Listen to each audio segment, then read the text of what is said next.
امثال اور اس کا 11واں باب جو 31 آیات پر مشتمل ہے۔ دغا کے ترازو سے خداوند کو نفرت ہے، لیکن پورا باٹ اس کی خوشی ہے۔ تکبر کے ہمراہ رسوائی آتی ہے، لیکن خاکساروں کے ساتھ حکمت ہے۔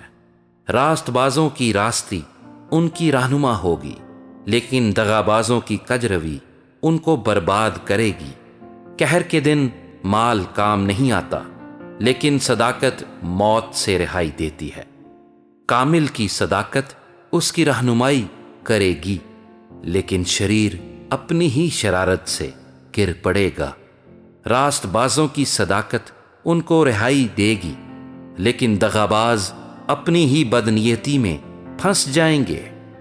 مرنے پر شریر کی توقع خاک میں مل جاتی ہے، اور ظالموں کی امید نیست ہو جاتی ہے۔ صادق مصیبت سے رہائی پاتا ہے، اور شریر اس میں پڑ جاتا ہے۔ بے دین اپنی باتوں سے اپنے پڑوسی کو ہلاک کرتا ہے، لیکن صادق علم کے ذریعے سے رہائی پائے گا۔ صادقوں کی خوشحالی سے شہر خوش ہوتا ہے، اور شریروں کی ہلاکت پر خوشی کی للکار ہوتی ہے۔ راست بازوں کی دعا سے شہر سرفرازی پاتا ہے، لیکن شریروں کی باتوں سے برباد ہوتا ہے۔ اپنے پڑوسی کی تحقیر کرنے والا بے عقل ہے، لیکن صاحب فہم خاموش رہتا ہے۔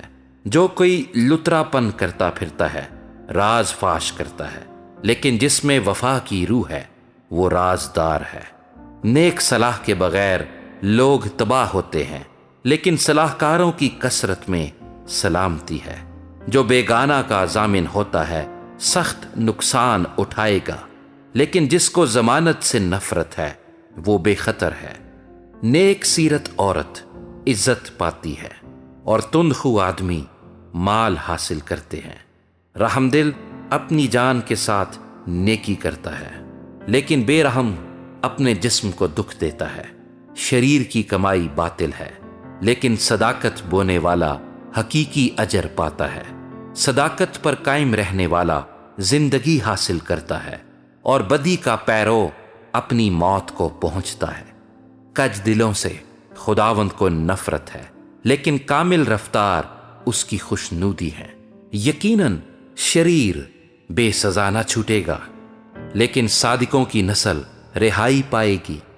بے تمیز عورت میں خوبصورتی گویا سور کی ناک میں سونے کی نت ہے۔